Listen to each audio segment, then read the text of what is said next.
Hi everyone, Reverend Jessica here, talking with you today about creating an at-home Advent altar. Now I know many of us created an at-home altar or a sacred space early on in the pandemic, and especially with Holy Week. So you may already have a spot perfect in your home, or perhaps since Advent's a different season, you might want to pick a new spot.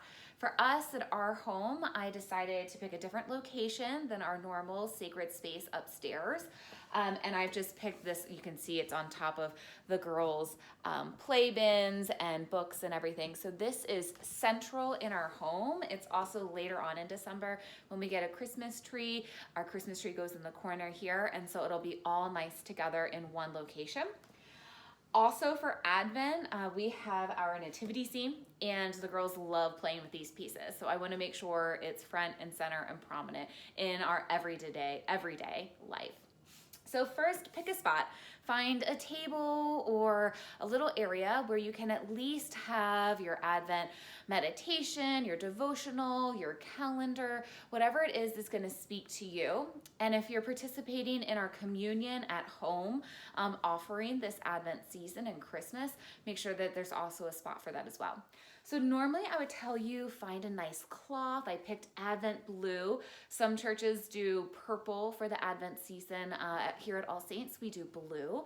I would normally put this down, but it's kind of a know your audience situation where if I put this down and all those figures on top, whoosh, it's just gonna be all on the floor before I know it. So I'm skipping the cloth, but if you are in an adult-friendly house, I recommend finding some type of cloth that you can lay down to set aside that sacred table. We have here our Advent wreath home craft. You'll see that other video that was shared on social and on YouTube, and you can make your own Advent wreath if you haven't already or if you don't already have one. We have here our handcrafted All Saints Advent 2020 calendar. This was created and each activity is hand selected by our family formation team. So this is up here, and then I have the companion guide taped up on the wall as well, so I don't have to go searching for it. It's right here, simple, easy. The girls and I every day can look, okay, yes, that's the prayer. Oh yes, that's the instructions for each activity. Of course, as I mentioned earlier, we have our wooden piece nativity set up. So if you have a nativity at home, it's a great time, even at the beginning of Advent, to set it up. If you're really clever, you can gather all the sheep off to the side in a field. The angel can come visit the sheep, and then they can come visit baby Jesus when he arrives.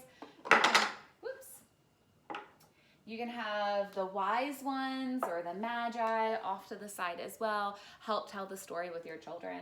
Or perhaps you have just a small little nativity figure, and that is something that you could set on your home altar or an icon, some type of visual representation to help be that window or that portal for prayer during this season. Also a candle. Now I've got a battery operated candle here because again, right, I've got little kids, know your audience. But if you are in an adult friendly household or you have older children, lighting actual candles can be a wonderful ritual and help center yourself. We also have a box here. So during the Advent and Christmas season, Mother Adrienne and I are offering to the community home communion. So on November 22nd, we blessed several wafers, and they will be prepared for those who sign up and sent home to you all. And then that way, throughout the Advent season, as well as Christmas Eve night and Christmas Day, that you can have your wafers and receive communion while we receive communion virtually, and it's already consecrated. So this box doesn't have anything in it. This is just a box that the girls and I had here at the house, and we just wanted something special and set aside for those wafers. So there's that, and I have a little candle that's going to be lit with it when we have our blessed consecrated sacrament in here to remind us that Jesus is present among us in that sacrament. And we also have our Children's Guide to Advent and Christmas. It's just one of the Advent books that we have that we keep on hand. So it's super simple. Find a space that works for you.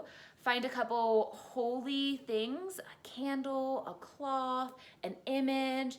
Advent wreath, nativity scene, a space for a bowl, a dish, or box for your home communion if you choose to participate in that. And then this is a way that we can participate in Advent and prepare for the birth of Christ in our lives in a new way. I can't wait to see what your home altars look like for this Advent season. I'd love to see a picture, share on social, and share with us. Blessings to you.